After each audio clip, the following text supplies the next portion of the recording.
What's going on, guys? Meteorologist Jonathan Kagas with you with a special edition of Tropics Watch. Again, we hang out every Monday at 11 o'clock to talk about the tropics, when there's something going on, when there's not. And unfortunately, this is a bonus piece, if you will, as we do have a lot going on. And there's something that's going to interest people that live along the north and eastern Gulf Coast.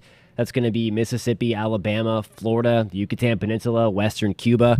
We're coming at you live on clickorlando.com, on the Pinpoint Weather app, and on the Pinpoint Hurricane app. Those are free downloads if you happen to be tuning in on YouTube or on clickorlando.com and you don't have one of those apps. It's really the best way to hang out and check out and stay up to date with the weather. There's a bunch of stuff going on here. For the majority of this live stream, we're going to focus on this little area right here. That's technically in the Pacific, but we've been talking about this in some of our previous videos this week, that it's likely going to spin around Central America and then eject itself in the Western Caribbean and then potentially slide up and be lifted up into the Gulf of Mexico. So there is a lot at play here. We're going to talk about the environment.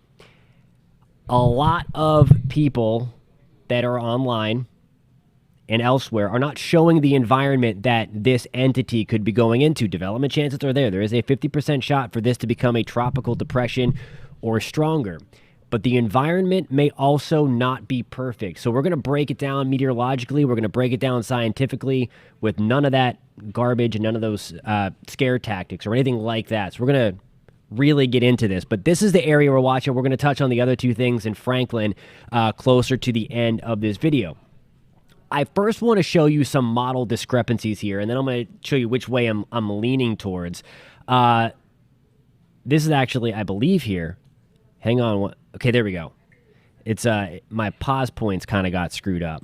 This is the Euro. This has been the more aggressive model. The GFS had a couple of strong runs in there last week. So that is the most aggressive model, or at least one of them. Actually, the Canadian, I think, is the strongest model of the bunch. But the European, I know everybody loves the European. It has its faults. This time, it may be one of them. It does show a storm coming into the Gulf Coast of Florida, towards the Big Bend, maybe around the Tampa area. But it's going to have some work to do in order to develop, and I'm going to show you all that in a little bit. Is this in the realm of possibilities? Yeah, the Euro actually does not have it this strong. This would be a middle-of-the-road, maybe borderline strong tropical storm, according to the Euro. But I do want to show you the American GFS. It has a whole lot of nothing. So this is August 24th. That's today. And notice the green represents the rain. As we move forward in time, you see more green, but it doesn't really amount to much. It doesn't form a system. It keeps it as strung out tropical moisture that extends back to Central America into the Pacific Ocean, which is also in the realm of possibilities. So I think what you're going to find in this video, at least my confidence level into this, is that this is likely, this entity, no matter how strong it is going to focus itself towards the eastern Gulf of Mexico because of steering currents. There's going to be a cold front coming in from Texas, Louisiana. It should tend to push it in the direction of Florida, in the direction of Alabama, maybe Mississippi, maybe southeast Louisiana. So in that kind of corridor. The question is, how strong is this thing going to get? I want to show you a couple other things. If you hang out with us, I always say at this stage in the game, ensembles are the way to go. You may be wondering what ensembles are if you are a first-time watcher and don't really frequent kind of weather models. Ensembles are basically, it's a great tool to have. This is the European ensembles. There are 51 different members that make up this model. There are different conditions, initial conditions that are tweaked. So instead of just finding out like one run, like what I just showed you with the previous two runs there of the model, it gives you a range of outcomes. So when there's high uncertainty like there is now, as we are just getting this cluster of thunderstorms to develop over Central America, we have kind of an idea of what could happen. So all these lines on the screen here, these are the members that are on board from the Euro that believe that there is going to be a storm. There is a decent amount of model support here, ensemble support from the Euro that we are going to get something to develop as we move into early next week. So this is not coming this weekend if you're in Florida. It would be something that we may have to contend with Monday, Tuesday, Wednesday timeframe. Okay, so this is why I just want to get out ahead of it, make you aware that something is out there that we are watching. But notice, I want to point out the colors here. If you look towards the top of the screen, and this is weathernerds.org, it's a great site if you are a weather nerd and like to get some of this model data that comes in. This is the ensembles again. Note the colors. Here's the scale up top. What don't you see? You don't see any of these crazy bright colors representing winds of hurricane force. There is one member, you see it right there towards the Big Bend, that does have that orange color where my crosshairs are right on the screen. That would put it, again, maybe pushing 80 miles an hour. That's a Category 1 hurricane. All the rest are green and blue, and maybe even light blue at that. Look at that, especially the ones that are closer towards Tampa and towards Fort Myers. I mean, let's hope that nothing goes in that direction. We could use the rain. So a low-end tropical system would be great for the Gulf Coast. That doesn't cause any kind of wind damage or flooding or anything like that. We need the rain in this part of the state. Nonetheless, and this is something that we've highlighted here on this channel, that the members are weak. Everybody on social media are posting the strongest runs that show up. It gets everybody in a tizzy, and for no reason. Again, it's something to be mindful of, but still. So here's the deal with those members coming in. Most of those are weak. Now, GFS, we showed you before, it's just a plume of tropical moisture on the GFS run. It's ensembles. There are a few on board, but still on the weaker side. There's more of a split here. Some take it towards the Panhandle or towards Louisiana rather than where the Euro was all kind of bending. I would tend to favor the Euro on the track just because we do have high pressure building to the northwest. We do have a cold front coming down from the northwest, and that would tend to push anything that lifts up from the Yucatan over to the east. So I'm more confident on the steering, and I'm more confident on the environment. Here's another rendition. This is the Icon model. This did really well last year. It does particularly well. It's the German model. But you see it here. It does have something in Florida, especially towards the southern tip there. But note the millibars. 1001, 1002. I think we may go sub 1000 millibars for a time there.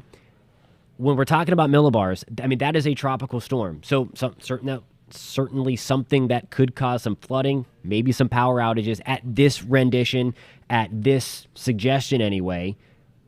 But it's a tropical storm. So I just want to put that out there, that while there's some crazy stuff out on the internet, and while we may have development with this, things are really backing off the intensity. Again, then I say, just make sure this weekend, if you can do me a favor and not completely check out of the weather, because if something emerges from land, there's the Yucatan Peninsula down here. There's not much time to kind of prepare once this gets over water. That is still record warm, of course, in the Gulf of Mexico. All right, so now I showed you some model runs. And again, be careful what you see on social media, because there's that potential, again, to have stuff without a context, okay? And models posted without context are really bad. It's been going around forever. Hey, Mary, what's going on at Cape Canaveral? Good morning, Joan. Good morning, Kevin. Good morning from Spain. Thanks for tuning into the live stream. I want to show you wind shear. These are just like making a cake, these storms. They need to have certain ingredients, okay? Warm water, tons of moisture in the mid-levels of the atmosphere, and limited wind shear. It's got the warm water, it has the moisture, but I'm not sure that the upper level environment is going to be conducive to support a really strong storm. I'm going to show you that here. And again, this is why we're kind of breaking this all down. A lot of people are just showing you crazy model runs. But as we get towards 7 o'clock on Monday morning, the entity should be right about here. Okay? All this blue color is wind shear. We're going to have a mean subtropical jet, I think, extending from Mexico over the southern Gulf through Cuba into the Florida Straits and then into the Bahamas. Now, this is significant because this is one of the things that we would tend to see in an El Nino year. Typically, we do have increased wind shear in the Gulf of Mexico during an El Nino. This is going to open up a whole another bag of worms, or can of worms, I guess, as we get towards severe weather season, but that's a story for another time. We typically see more severe weather because of that subtropical jet, because it increases wind shear. Severe thunderstorms like wind shear, tropical systems do not.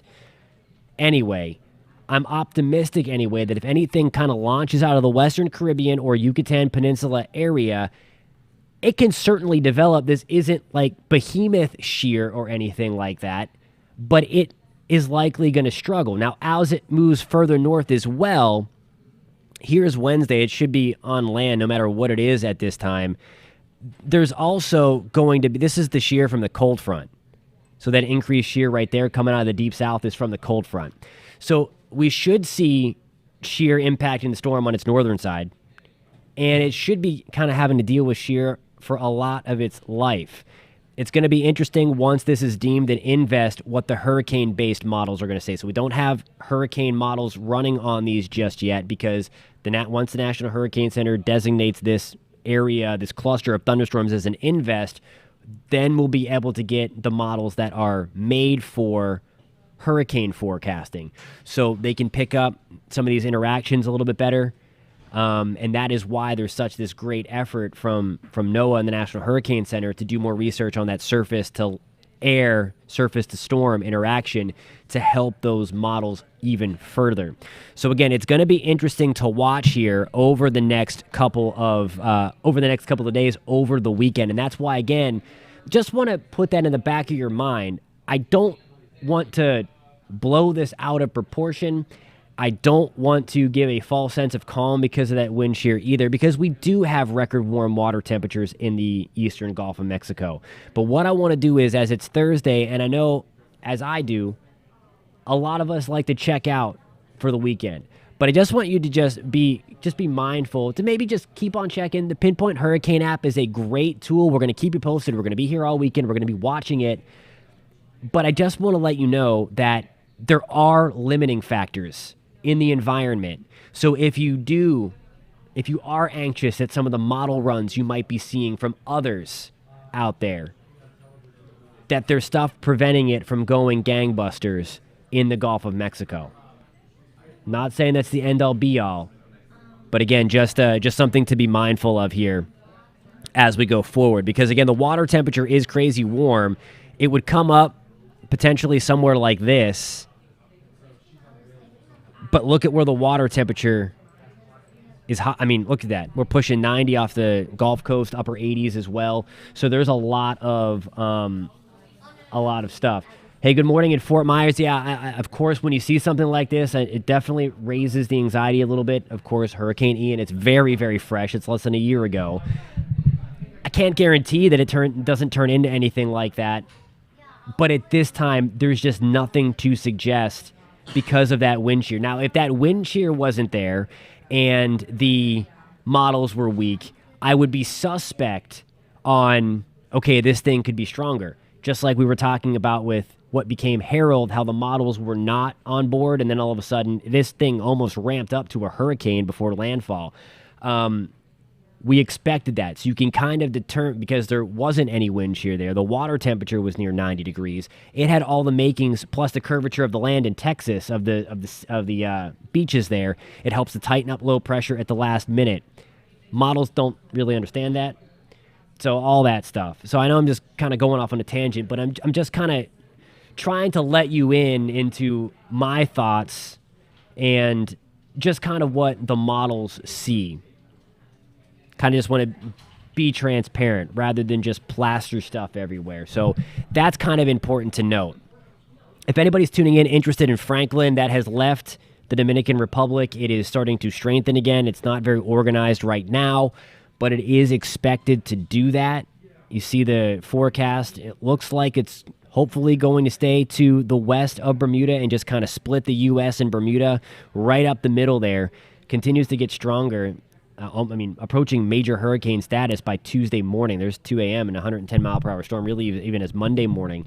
So we'll see if it gets there or not. But hopefully this just passes quietly right in between. It's not going to impact the United States directly. So I want to be clear about that, too. I don't think it's coming to New England. It has a shot anyway at getting towards Newfoundland. Latest modeling with this does take it towards the northern tip of Nova Scotia and then into Newfoundland. We've been showing you that as well on this channel, that the Canadian Maritimes need to watch out for this. So again, just something to keep in mind here as we go forward. If you are just tuning in, I want to just also go over the broad spectrum here, because you may hear a couple of extra things get named getting into the weekend, and it may not necessarily be the entity that's close to home for a lot of us. We have this thing out here, which may become a depression. The thunderstorms certainly are firing off a little bit healthier today. It's not going to impact anybody, okay? But you may hear a name get called this weekend. It could be that. It could be this thing, but it could be that. And then this is what's left of Emily, 70% shot to become Emily again as it lifts into the North Atlantic. That's no longer going to impact anybody. The main thing now that we are in Franklin, again, for the short term, it should miss Bermuda, but then we're going to watch it in the long term for the Canadian Maritimes, as I just showed you. The main thing that we are really going to be watching for is this cluster. And let me actually zoom in over there, and I'll get all these names off of the screen here. I have them on the other layer. But there is the thunderstorms that are kind of brewing here. X marks the spot. It's in the Pacific Ocean. It's going to be one of these weird things. We talked about this. It's something known as the Central American Gyre. It's a semi-permanent area of low pressure. It's there in June. That's where we look for tropical development in the Western Caribbean early in the season. And then, again, late in the season, toward October. It's really weird that we have it showing up now. It's kind of weird. Nonetheless, it could be a spark anyway for some tropical development. So I want to show you again what the Euro model is showing, and what we have out here. That is Franklin strengthening into a hurricane by the end of the month, potentially even a major hurricane as it moves hopefully to the west of Bermuda. But then we have this deal here, and that's what we're kind of doing this live stream for, the special live stream. It's something that we are going to keep tabs on all weekend long, for the potential for tropical development and for the potential for this to impact land in a kind of a very short time frame. I mean, you notice here there's not much land, or there's not much time in between the Yucatan, where this little system could emerge from, and then Florida. There's certainly much more water if it were to go this way. But as we talked about, there's going to be some wind shear. But I just wanted to kind of to let you know what the different models are saying if you're interested in that. GFS basically has nothing. It does have beneficial tropical rain. It does not wrap it up and make a storm, and all that stuff. Hey, from St. Petersburg, Florida, thank you so much for joining in. Fort McCoy, what's going on, Bob? Thank you for joining the live stream. Everybody that's posting on the comments is in YouTube. If you're finding this helpful or informative, please give it a thumbs up. And if you do want to stay updated this weekend and through the next couple of days on this, hit that subscribe button, especially if you're in Florida. But we have tropical updates all the time through the season, so that would be awesome if you guys come on board with us. And if you're watching on clickorlando.com or YouTube and don't have the Pinpoint Hurricane app, now is a great time to download it. It's a free download, and you can literally get the updates as the Hurricane Center issues them. I'm trying to pull up the latest one. There was a push alert that Franklin had left. And if storms go there, they go right to the middle of your screen. Sorry for the ring light. So there it shows Franklin. If we do get a named storm this weekend, it'll show up, and then you can click on it, and there's the track. There's all the information, again, pushed right from the Hurricane Center. Even if you're watching from outside of Florida, this app is very, very helpful. It is tropics-wide. It is tropic-centric. You can search WKMG in your app store. Free download, again, iPhone, whatever phone you have, Android, all of the above. It's going to be good there. But again, something that we are watching closely over the next couple of days. We're likely going to be live again. Hey, Panama City, what's going on? Thanks for joining the live stream this morning. Again, it's something that we're going to keep tabs on. We're likely going to be live again tomorrow for another special edition of Tropics Watch. So again, just keep that in mind that we are going to plan on doing this again. And if you do want to stay updated, hit that subscribe button if you're watching on YouTube. And again, if you're with us on clickorlando.com, welcome. Again, all of our meteorologists here are going to be watching this around the clock. Again, don't want to sound the alarm bells like crazy, but it is the end of the week. And development could happen over the weekend for something to be watching for early next week. So just something to pay attention to, just something to be mindful of, nothing to freak out over. I want to be clear about that. Just please, please, please, don't just focus on some of the crazy model runs that are being posted. Wind shear is out there. I'm going to leave it at this. Wind shear is out there. Or at least there will be. There it is, that blue kind of settling in. That is going to help us. It remains to be seen how much this thing can organize. Models are all over the place, as to be expected at this stage of the game. But we're going to watch this closely right here, this wind shear come in. Because if it comes in like this or even a little bit stronger, it could happen. And it will struggle. And obviously that's what we want. Hey, Joan, yes, it will if it does. Even if it doesn't develop, I think Jacksonville still gets in on some rain. I think at the very least, we're going to have some tropical moisture. And I'll go back and show you kind of the GFS rendition. At the very least, as we get towards Tuesday, Wednesday, Thursday, early in the mid part of next week, you see all that green on the screen. That is some of that tropical moisture that's surging up from Central America, the Yucatan Peninsula, and then the extreme deep tropics. So at some point, it will, if it kind of ramps up a little bit, it will start to be on the weakening side, of course, because of land. It would have to get really, really strong. And right now, anyway, I would put that on the lower end of probability, something super strong coming in. Hey, Casey, welcome from Tampa. Thank you so much for joining the live stream. Alrighty, guys, thank you so much for joining in. What I'm going to do now is I am going to post a link in the comments. If you're watching on YouTube, share this with your friends. Clickorlando.com. It's a great source to stay updated on the tropics. It's pinned. Everything we talked about there is broken down. The wind shear, the different models, my thoughts, and what we are going to be watching. Again, something to be mindful of as we get into the weekend, but nothing to freak out over. I want to be clear about that. Thank you guys so much for tuning in. Again, I'm Jonathan Kegas, coming at you from clickorlando.com, the Pinpoint weather app, the Pinpoint hurricane app, free downloads, by the way, and on the WKMG News 6 YouTube page. I'm going to have another video that's going to be posted to YouTube coming up in a little bit later on this afternoon, I should say. And again, we have our eyes on it. Thank you guys so much for tuning in. Post in the comments if you have any questions, and I will try to get back to you. Thank you guys a ton. Be safe. We'll keep you posted.